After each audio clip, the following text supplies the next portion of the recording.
కృష్ణుడి చేతిలో ఏముంటుంది? ఫ్లూట్ ఉంటుంది. అంటే పిల్లల గ్రోవి ఉంటుంది. ఫ్లూటు ఖాళీగా ఉంటుంది. అంటే లోపల అహంకారం ఉండదు. అందుకని ఫ్లూట్లో నుండి మంచి సంగీతం వినిపిస్తుంది. జ్ఞాని కూడా ఫ్లూట్ లాంటివాడు. భగవంతుడి శరణాగతిలో ఉంటాడు. తనకంటూ స్వంత వ్యవహారాలు ఉండవు. తనకంటూ ఏమి పొందవలసిన గమ్యం లేదు. భగవాన్, ఓ భగవాన్ శ్రీకృష్ణ, నేను నీ చెంత ఉన్నాను. నన్ను నీవు ఒక పరికరంగా వాడుకో. ఇది జ్ఞాని పరిస్థితి.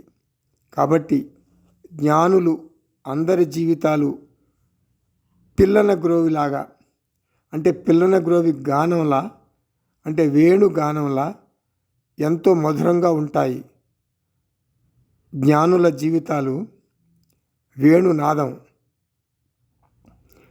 పిల్లన గ్రోవిని అంటే అందుకే అంటారు, కృష్ణుడి చేతిలో పిల్లన గ్రోవిలా మారిపో అని. పిల్లన గ్రోవిని ఒక మనిషితో పోలుస్తారు. పిల్లన గ్రోవిలో 9 రంధ్రాలు ఉంటాయి.